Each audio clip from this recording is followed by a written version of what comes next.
قل إن كنتم تحبون الله فاتبعوني يحببكم الله ويغفر لكم ذنوبكم والله غفور رحيم হে নবী দুনিয়ার জমিনে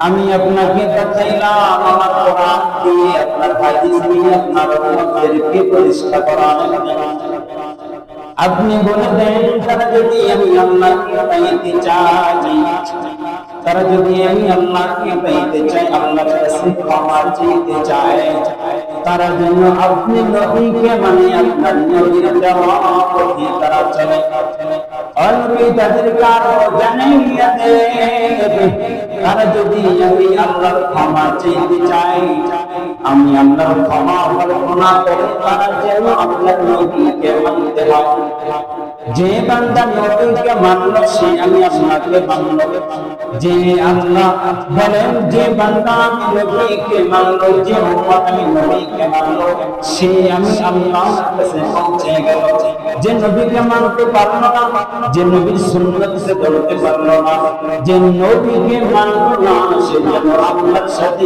সরাসরি গাদ্দারি করল নবী আরবি সাল্লাল্লাহু আলাইহি ওয়াসাল্লাম বলেন قال النبي صلى الله عليه وسلم لا يؤمن أحدكم حتى أكون أحب إليه من والده وولده والناس أجمعين حبيب الدنيا رحمة للعالمين جنيتين হে আমার উম্মতেরা তোমরা ততক্ষণ পর্যন্ত খাঁটি মুমিন হইতে পারবা না যতক্ষণ না আমি নবীকে তোমার দুনিয়ার সকল মুহাব্বত থেকে বেশি ভালোবাসবে আল্লাহর হাবিব বলেন দুনিয়াতে তুমি আমার সন্তান থেকে বেশি জরুরি পর্যন্ত আমি নবীকে ভালোবাসতে না পারবা তোমার সম্পর্ক থেকে বেশি আমি নবীকে ভালোবাসতে না পারবা দুনিয়ার সকল মহব্বত থেকে লোভ লালসা থেকে ফিরিয়া যতক্ষণ না পর্যন্ত আমি নবীকে ভালোবাসবা তুমি ততক্ষণ পর্যন্ত খাঁটি মুমিনের খাতায় নাম লিখতে পারবা না এইজন্য আল্লাহর নবীকে ভালোবাসা লাগবে নবীকে ভালোবাসতে হবে নবীকে যদি ভালোবাসতে হয় সুন্নাত চলতে হবে নবীকে ভালোবাসতে হলে নবীর নামাজ পড়তে হবে নবীকে যদি ভালোবাসতে হয় কেমনে দুনিয়াতে চলছে তেমনি চলতে হবে অপর হাদিসে হাবিবুল কিবরিয়া বলেন ওয়ানহু আলাইহিস সালাতু ওয়াস সালাম কুল্লু উম্মতি ইয়াদখুলুনাল জান্নাতা ইল্লা মান আবা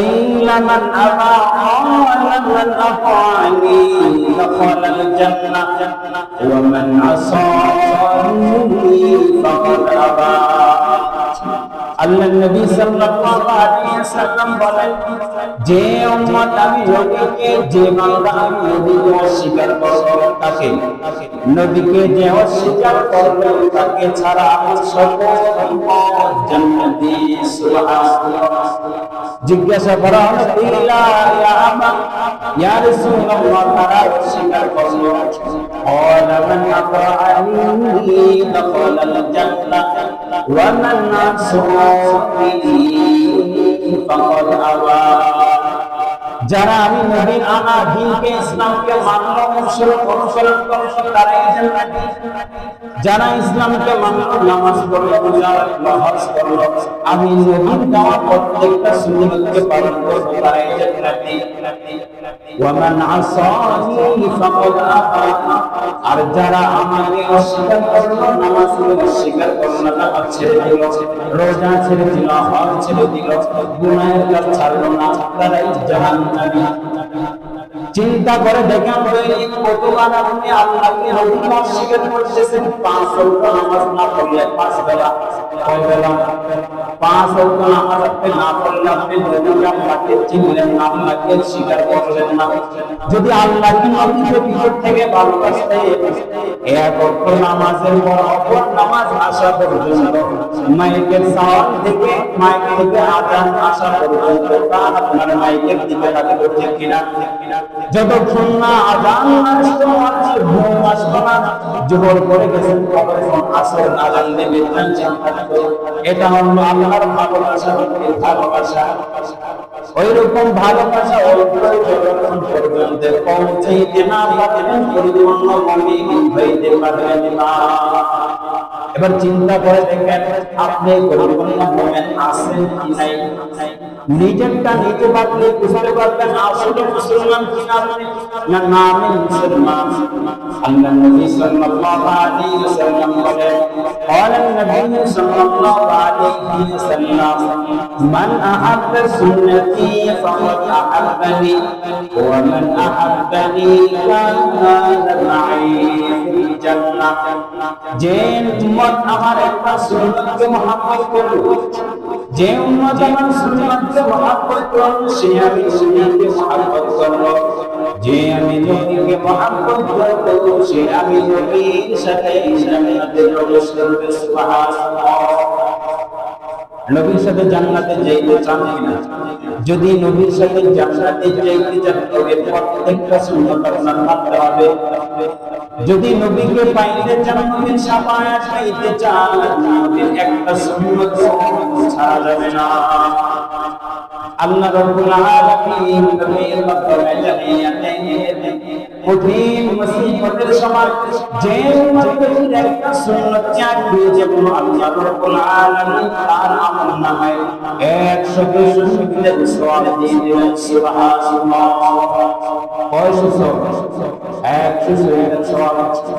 আল্লাহ রাসূল সাল্লাল্লাহু আলাইহি ওয়াসাল্লাম বলেন, এমন একটা যুগ আসবে, এমন একটা জামানা আসবে, তখন মানুষের হাতের মধ্যে কয়লা রাখা আর ঈমান ধরে রাখা সমান হবে। ঠিক কিনা? বর্তমান যুগে আপনি দেখেন সম্পদের লোভে, দুনিয়ার লোভে, দুনিয়ার মায়ায় সন্তানকে বাবা মা হত্যা করে দিয়েছে। আসেনি? অভাব নেই। সন্তানকে সামান্য দুনিয়ার মায়া পায়, দুনিয়ার কিছু অল্প পাওয়ার জন্য সন্তানকে বাবা মা কোথায় এসে সেই দিল। আপনি আবার নবীর মুহাব্বত কেমন চিন্তা করেন, ঈমান কইরা রাখবেন। হাদিসের ভাষ্য অনুযায়ী আল্লাহর রাসূলের কথা অনুযায়ী জামানে চলে আসছে। এই জামানায় ঈমান আপনার হাতের মুঠে পয়লা রাখা সমান কথা।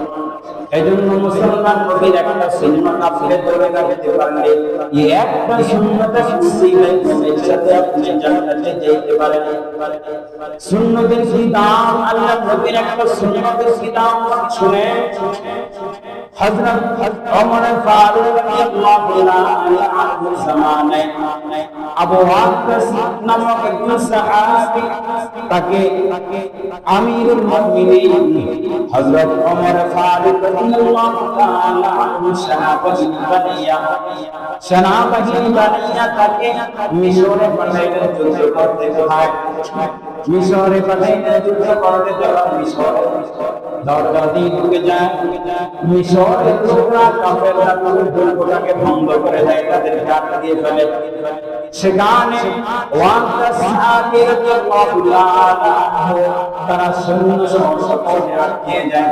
এক মাস পর্যন্ত সেখানে বসে আছে, কিছু করতে পারতেছে না, কাফেরদের সাথে যুদ্ধ করতে পারতেছে না, তাদের চান্স দেখে না।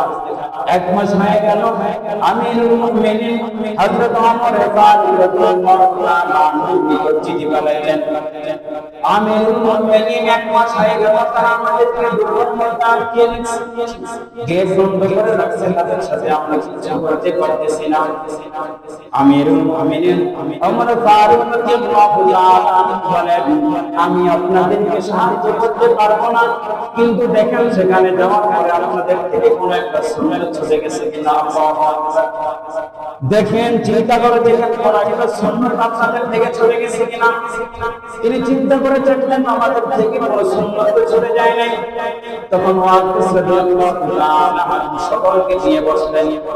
বসার পরে বললেন, আমিরুল মুমিনিন হযরত ওমর ফারুক রাদিয়াল্লাহু তাআলা আনহু চিঠি পাঠাইলেন।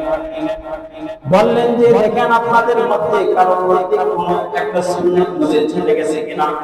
সুন্নাত ছুটে যাওয়ার কারণে আমরা এখনো জয়লাভ করতে পারি নাই। তখন কিছু সাহাবী দাঁড়িয়ে বললেন, এই এক মাস পর্যন্ত আমরা যে দুর্গের মধ্যে বসে আছি, এখানে থাকার কারণে আমরা নবী সাল্লাল্লাহু আলাইহি ওয়াসাল্লামের একটা সুন্নাত মিয়াসওয়াকটা এক মাস পর্যন্ত করতে পারতেছি না। সুবহানাল্লাহ।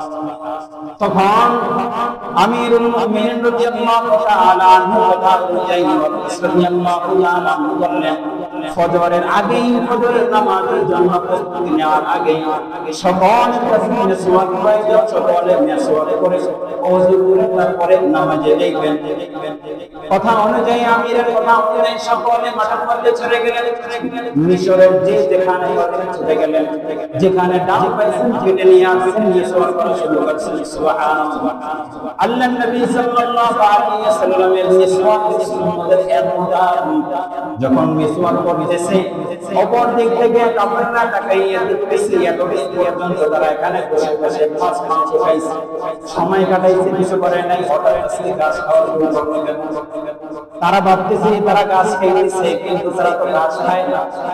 আল্লাহর নবী সাল্লাল্লাহু আলাইহি ওয়াসাল্লামের সুন্নতের এত দাম, যখন তারা মিয়াসওয়াক করা শুরু করলেন, কাফেররা দেখে ভাবলো যে তারা দাঁড়ে পরিষ্কার করতেছে, হয়তো দিন শেষ হয়ে, রাত শেষ হয়ে, দিন হইলে আমাদেরকে তারা খেয়ে ফেলবে। তাদের ভিতরে একটা ভয় ঢুকে গেছে। ভয় ঢুকে গেছেন কে? আল্লাহ। একটা সুন্নতের কারণে, নবী সাল্লাল্লাহু আলাইহি ওয়াসাল্লামের একটা সুন্নতের কারণে তারা যুদ্ধ বিজয় জয়লাভ করে আসছে। সুবহানাল্লাহ। যখন তারা মিয়াসওয়াক করা শুরু করে দিলেন, কাফেররা দিকে বলল যে তাড়াতাড়ি পালাইতে হবে, যদি না পালাই দিন বেলা এসে তারা আমাদেরকে খেয়ে ফেলবে। তারা আমাদেরকে কামড়ায়া খাওয়ার জন্য পরিষ্কার করতেছে। তারা মনে করতেছে কি আর তারা করতেছে কি, কাফেরদের কি মন আর ইমানদারের কি মন। যখন তারা দান পরিষ্কার শুরু করলেন, স্মরণ করা শুরু করলেন, হঠাৎ করে কাফেরগুলো সব উধাও হয়ে গেল। যখন ফজরের পরে সকলে তুরপুর কাছে চলে গেলেন, ওই গেটের সামনে চলে গেলেন। যাওয়ার পরে গিয়ে দেখেন গেটটা খোলা হয়ে গেছে। কাফেররা পালিয়ে গেছেন। যাওয়ার পরে কিছু যাওয়ার পরে দুই তিনজন কাফের দেখা দিয়েছে। যখন তারা গেট থেকে বাইরে হইল, কাফেররা ডাকতে বলতেছে, যাদেরকে খাইছো খাও, আমাদের কোথাইও না। কি বলতেছে? ওয়াকিস রাদিয়াল্লাহু তাআলা আনহু বলতেছেন, চিন্তা করতেছেন কাদেরকে খাইলাম আর কাদেরকে খাবো না। চিন্তা করে দেখলে আমরা যে একটা মিয়াসওয়াকের সুন্নাত আদায় করলাম, এর কারণে আল্লাহ রাব্বুল আলামিন পুরো মিশরকে বিনা যুদ্ধতেই জয়ী করে দিয়েছেন। সুবহানাল্লাহ। সুন্নতের কি দাম দেখছেন? আর আপনি আমি মিয়াসওয়াক কি জিনিস আপনার দাওয়া ছিল।